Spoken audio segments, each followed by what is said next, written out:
This afternoon, 82 back in Tuscaloosa, 84 down in Montgomery. But what about some cool weather in the forecast? Got your weekend plans coming up at Home Team Weather. Stay with us. Some fake money is floating around West Alabama. Hear from local law enforcement on how to avoid getting your hands on some counterfeit cash. And what do you think about last night's presidential debate? We'll catch up with the candidates back on the campaign trail. We're glad you're with us this evening. I'm Terry Brewer. Lynn Brooks is on assignment tonight. Police are warning you about a scam that could end up in your wallet. How you can watch out for counterfeit money is in our top story at 5 o'clock. 3 businesses in Northport have been hit with several fake $100 bills. One retailer alone suffered $1,100 in loss. The other 2 were banks in Northport. Both of them were presented with the counterfeit bills. Lieutenant Tim Sullivan with Northport Police says if you handle money on a regular basis, you need to make sure to check it closely. Especially if they're giving you several bills, maybe buying a gift card, cashier's check. Just take a quick look at it and a feel, and if something feels wrong, alert your manager. Tonight at 6 o'clock, join us. We'll put the bills beneath the black light and look at the differences between the real and the fake. Tuscaloosa Fire Rescue officials are investigating a house fire. It happened this morning on Powell Loop Road and Yellow Creek Road in Tuscaloosa County. Tuscaloosa Fire officials told us they got a call around 7:30 this morning. When they arrived on the scene, the garage and backside of the house were fully involved. We made an entry, tried to cut the fire off. We had some limited success with that, so we pretty much stopped it where it was, but there was a lot of damage in place by that time. Pugh says the homeowners were home at the time but made it out safely. There were no reported injuries.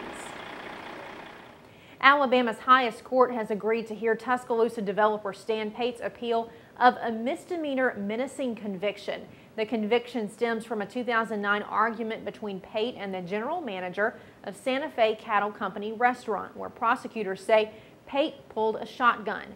The Alabama Supreme Court will review lower court rulings in his case as they relate to gun and property rights. Pate says he believes in the rights of property owners to defend their property. Students at Eccles Middle School are reaching out to soldiers overseas. Art teacher at Eccles Middle School, Sarah Hudson, says the idea stemmed from a conversation with her students about patriotism. Hudson says the students drew pictures for the soldiers and put together care packages to send overseas. Hudson says it's a way for the students to thank the soldiers for their service.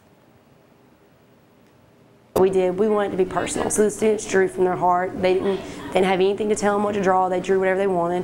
And with the care packages, we put a lot of stuff name brand, so the soldiers got the brands that they miss and haven't had to have in a while. Hudson says she's hoping to get pictures back from the soldiers when they receive their packages. Well, are you looking for something to do this weekend in West Alabama? How about adding a little color to your fitness routine? Well, now is your chance, because the Color Run is coming to Tuscaloosa. It's known as the happiest 5K on the planet. Organizers say people of all ages are welcome to join, and you don't even have to run. You're welcome to walk, crawl, or even dance the 3.1-mile race.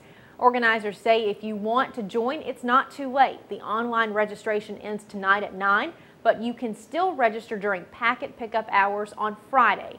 For more information, you can find a link to their website through our website. That's WVUATV.com.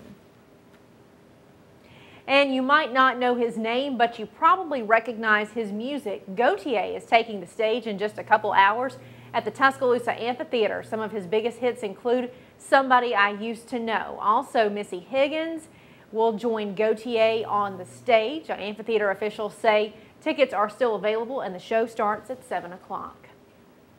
With the first debate now over, the presidential candidates are back on the campaign trail. Reporter Stacey Cohen has the latest. It is the first day of the rest of the presidential campaign.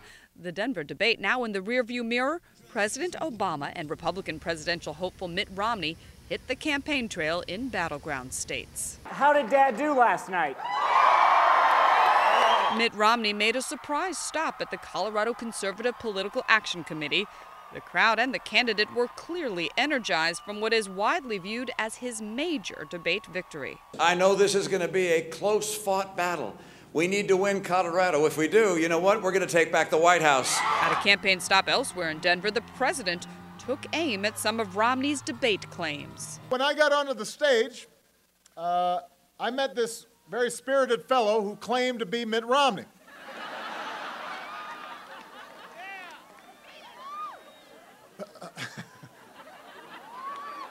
But it couldn't have been Mitt Romney, because the real Mitt Romney has been running around the country for the last year promising $5 trillion in tax cuts that favor the wealthy.